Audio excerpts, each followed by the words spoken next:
bitter winter morning, James's small farm lay quietly amid rows of vibrant vegetables, a haven where Diep found a measure of peace after long, dark days. The budding love between her and James, the wealthy CEO of C Company, had ignited like a small flame in the dead of night, yet now faced new challenges.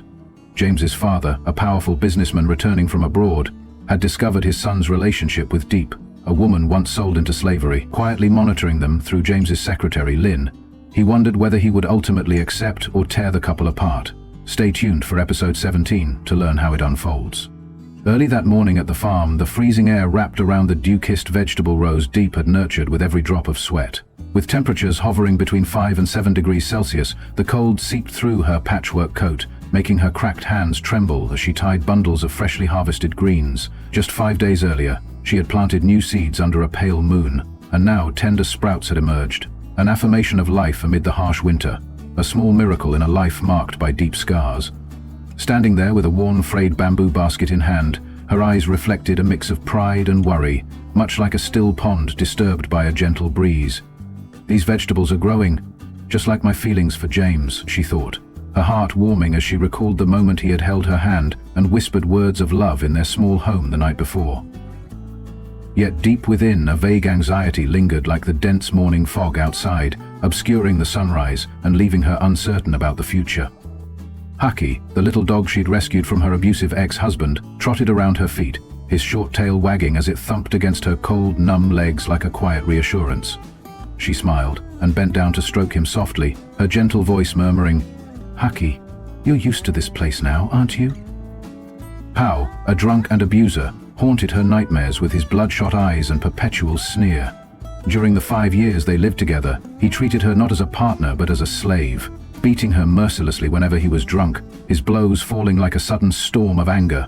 The bruises on her body and the degrading words from his mother, "You're worthless if you can't bear children, you don't deserve a place in this home," had turned her life into a daily struggle for survival. She remembered the day her stepfather sold her to Pa's family in exchange for 2 oxen when she was just 17, her innocent eyes quickly dimmed by hardship, her cries stifled deep inside.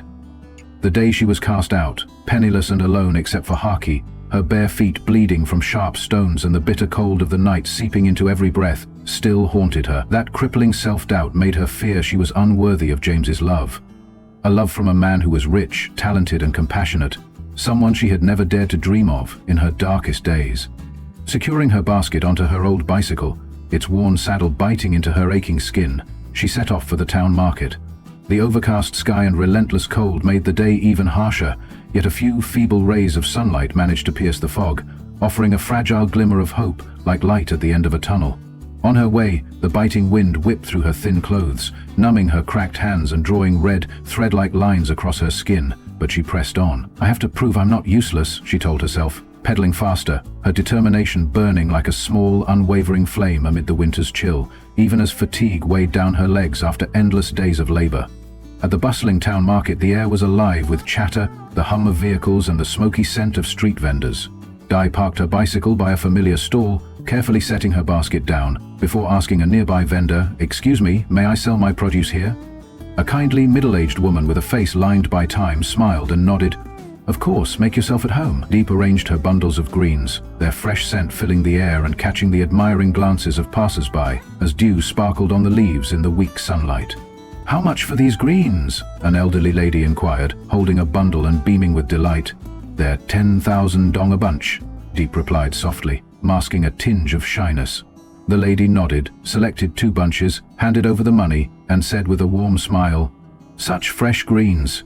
Do come back with more next time." Grateful, Diep thanked her, the support of the customers acting like a tiny ray of sunshine on a cold winter day.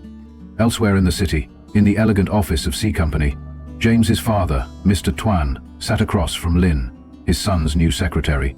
Fresh from abroad, Mr. Tuan's stern face exuded the authority of a successful businessman as his hands interlaced atop a gleaming ebony desk. "Hello, yes, please, come in," Lynn greeted respectfully over the phone before stepping into the room, the light from the large window highlighting her chic business dress. Mr. Tuan nodded and motioned for her to sit. "I need you to keep an eye on my son James. Is everything all right?" Lynn responded dutifully. "Yes, sir. I feel that James is running the company very well. However, lately he's been entangled in a romantic matter." Mr. Tuan's eyes narrowed with a mix of curiosity and suspicion. Really? Let's see who this woman is that has so completely captivated my son. Lynn bowed her head slightly and assured, I will keep you informed.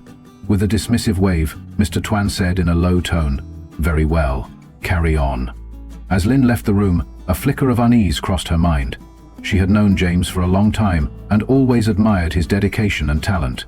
Yet she was also aware of the heavy burden his father had imposed on her to reveal the truth about Diep if necessary. Should she divulge everything about Diep?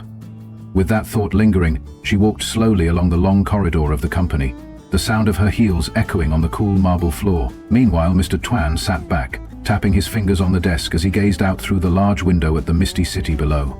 James was his pride, a brilliant young man poised to inherit the family business, but he always worried that his son might become entangled in an unsuitable relationship, jeopardizing the reputation and legacy Mr. Tuan had painstakingly built over the years. Back at the farm, Diep returned from the market, her legs heavy from a long, exhausting day, each step sinking into the dewy earth still glistening from the early mist. She entered the yard, set her basket down, and exhaled a cloud of white vapor into the frigid air as she prepared to make breakfast for Haki. Come on out, I'll fix you something to eat, she teased, untying Haki so he could romp freely as her eyes lit up watching him dash among the vegetables. Gathering firewood, she stoked the small stove, and soon the smell of burning wood mingled with a gentle warmth that pushed back some of the cold. Haki, eat up! I've got to go water the garden, she called, setting a bowl of leftover rice mixed with a bit of wilted greens on the ground before grabbing her watering can and heading out. Lost in her work as water trickled onto the soil, she heard soft footsteps behind her, accompanied by the rustle of dry leaves. Oh, Diep, hello. Hello there, a familiar voice said. Turning, she was surprised to see Lynch, the neatly dressed secretary from James's office, her light blue business attire standing out against the rustic backdrop of the farm, like a delicate flower in a barren field. Please, come in, Diep quickly offered, wiping her hands on her stained apron as she led Lynn into the modest wooden house, its earthy aroma filtering through faded doors. Thank you, Lynn smiled warmly, following her as her high heels clicked gently on the wooden floor.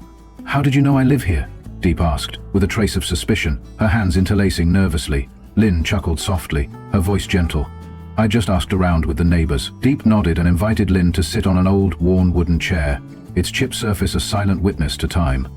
Wait here a moment. I have a small gift for you, she said, dashing to a corner to retrieve a bundle of fresh greens wrapped in dew-dappled banana leaves. Oh, don't be shy, please accept this, she urged. Lynn accepted the gift with a tender smile, her fingertips grazing the cool, vibrant leaves. Thank you so much. I'm just visiting today, she replied.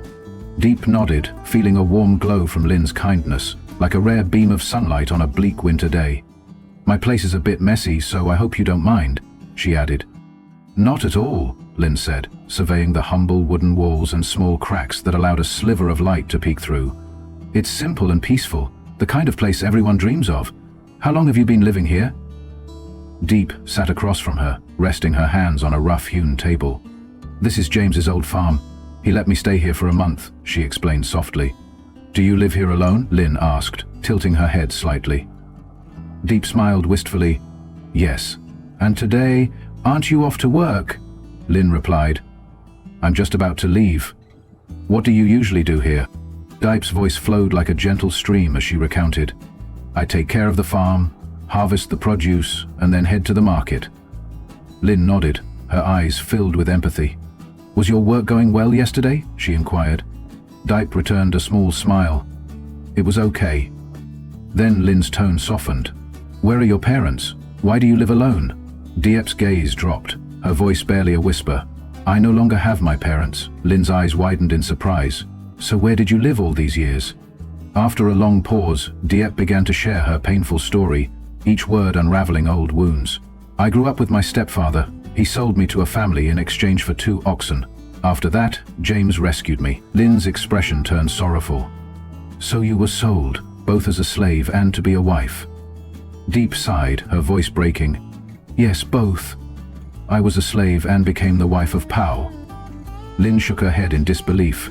I thought such practices had long since faded away. Diep continued in a low, mournful tone. My family was very poor. I heard my parents once fled abroad, but I don't remember much, only that when I opened my eyes they were gone. I never felt the warmth of a family. I always believed my life was destined for suffering. But then, I met people like James. Lynn listened intently, her eyes glistening with compassion as she squeezed Diep's hand gently. How did you come to know James? She asked softly. Diep's eyes brightened at the mention of his name. I met him by chance when my husband took a second wife. I cried so much that I went to the police, and he was there. I thought he was a cop, so I asked for his help. Lynn looked at Diep with a gentle moonlit gaze and asked, "Can I be honest? Do you truly love James?" Diep hesitated, her cheeks flushing in the dim light of the window. "The truth is, I do have feelings for him. They're genuine. But I'm divorced, poor, and parentless. I just don't feel I deserve him." Lynn reached out, her warm hand enveloping Diep's, offering quiet encouragement. "Be brave. I'm here for you if you need help." Diep managed a small smile, comforted by Lynn's sincerity. Like finding a friend amid life's storms. Yet the haunting question lingered. Could this love endure when her past was so dark? Meanwhile, at a nearby roadside cafe, James sat with an old friend, Tuan, who was interested in investing in his dried fruit production company. The modest cafe, nestled along a dusty road, buzzed with the sound of traffic, mixed with the rich aroma of freshly brewed coffee. "Hey there, long time no see," Tuan greeted, clapping James on the shoulder with a hearty laugh. "It's been ages. You're looking sharp." James returned a gentle smile. "Thank you. Have you ordered your drink yet?" Tuan shook his head. "Not yet." James called out loudly, "Excuse me, could I have a coffee?" He then turned to Tuan. "How's business?" Tuan's eyes lit up. "Doing well. I'm starting a new dried fruit company. That's why I wanted to meet you today." James leaned in, curious. "I'd love to see your product quality and marketing plan." Twin pulled out a few samples from a fabric bag and placed them on a scarred wooden table. "These are dried plums from Mok Chau San La. At the end of the year, Vietnamese people often enjoy dried fruit during Tet, so we started selling them early." James picked one up, inhaling its sweet aroma. "It smells wonderful, but it's a bit too sweet.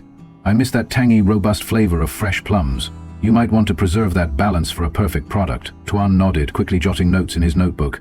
"Thanks for the feedback. We're looking to raise 5 billion dong for 20% equity." James tapped his pen on the table thoughtfully. "I can invest 5 billion dong for 30% equity, but in 2 installments.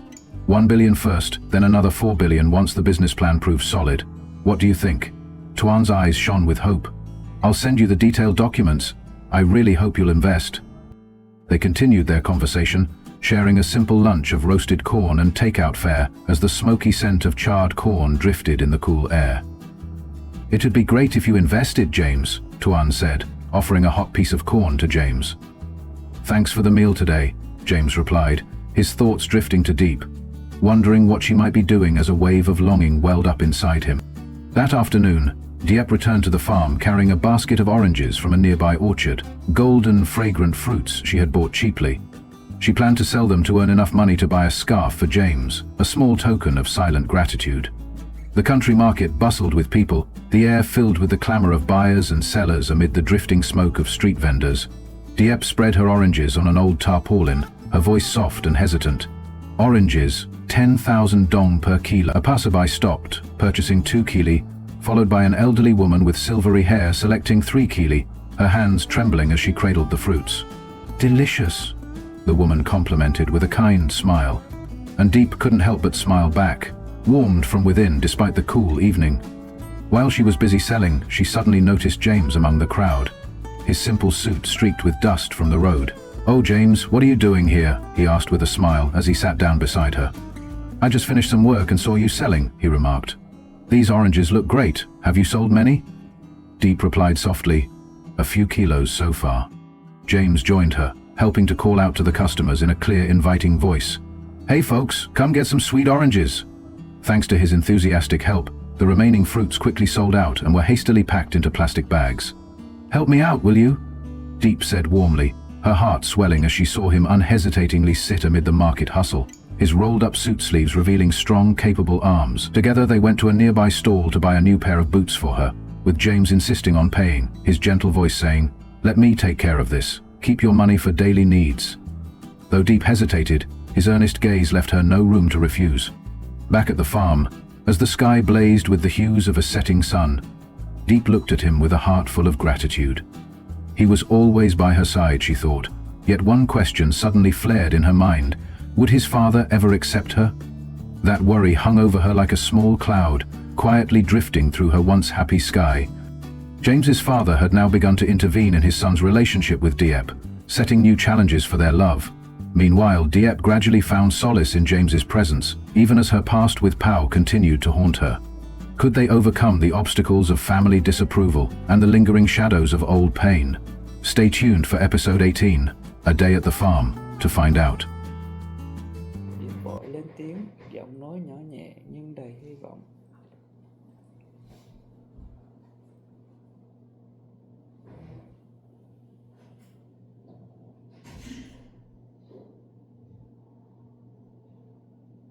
Diệp vội lên tiếng, giọng nhỏ nhẹ nhưng đầy hy vọng. Chị ơi, chị mua lá rong không ạ? Người phụ nữ lắc đầu bước đi mà không ngoảnh lại, để lại Diệp với chút thất vọng thoáng qua. Cô tự nhủ rằng không sao, rằng chỉ cần kiên nhẫn rồi sẽ có người mua. Một lúc sau, có một người đàn ông lớn tuổi dừng lại, nhìn những bó lá xanh mướt. Ông hỏi, nhà bà có mua lá dong không? Diệp gật đầu đáp, dạ cháu bán 10.000 một bó. Ông lắc đầu bảo rằng nhà đã có sẵn rồi, chỉ tay về phía con đường phía trước.